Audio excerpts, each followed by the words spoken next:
संभल में खरबों की सरकारी जमीन के घोटाले का मामला सामने आया है। जमीन घोटाले का ये काला खेल तहसील प्रशासन की ही साठगांठ से चल रहा था। मौजूदा तहसीलदार देवेंद्र मणि त्रिपाठी ने इसे पकड़ा है। ये मामला गुन्नौर तहसील के मीरमपुर गांव का। प्रशासनिक आंकड़ों के अनुसार सिंचाई विभाग की 145 हेक्टेयर जमीन को कंप्यूटर में चढ़ाकर इसकी श्रेणी ही बदल दी गई। इसके बाद जमीन पर काबिज अस्थायी पट्टेदार सरकारी जमीन के मालिक बन गए। फिलहाल घटना की जानकारी मिलने के बाद एसडीएम ने जमीन को पुरानी श्रेणी कर उसे वैसे का वैसा करने के बाद दोषियों के खिलाफ कार्रवाई की बात कही। क्या नाम है आपका? मेरा नाम अनिल कुमार है। अनिल जी, कहाँ रहते हैं आप? यहीं मीरमपुर में रहते हैं। आपके यहाँ सिंचाई विभाग की बहुत सारी ज़मीनें हैं, तो इसको लोग पहले पट्टे पे करते थे, बाद में ये खतौनी में दर्ज हो गई हैं लोगों के नाम गलत तरीके से।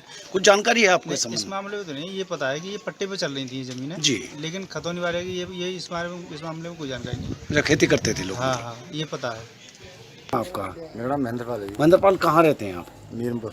आपके यहाँ पे सिंचाई विभाग की कुछ ज़मीनें हैं बहुत सारी गंगा के आसपास में लगी हुई, तो कुछ लोग पट्टे भी थे, बाद में उनके नाम दर्ज हो गई हैं। कुछ जानकारी है आपको इस संबंध में? कितनी ज़मीनें होंगी ये? जानकारी तो ये है कि यहाँ से रेलवे पुल है, यहाँ से और कलकत्ते पुल तक सिंचाई विभाग की जमीन है सब। ये कितनी ज़मीन होगी, क्या लगता है कुछ? जमीन लगभग अब अंदाजा लगा लो कितनी बीघा जमीन होगी। आपके गाँव के कुछ लोग कर तो रहे होंगे उन ज़मीनों को? बहुत लोग कर रहे हैं, कितने लोग होंगे ऐसे, कुछ आइडिया है? पूरा गाँव ही कर रहा है। गाँव कर रहा है।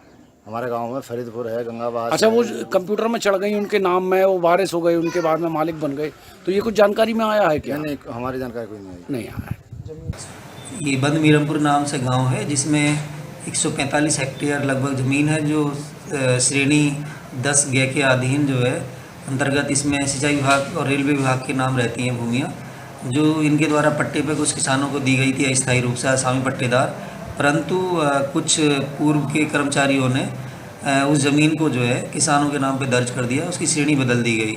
तो यही मामला संज्ञान में आया है। अब वो जांच करा के उसकी दोबारा से उसी श्रेणी में दर्ज कराई जा रही है और जो भी संबंधित थे उस समय पे उनके खिलाफ एक टीम बना के जांच करा के उनके खिलाफ कार्रवाई कराई जाएगी।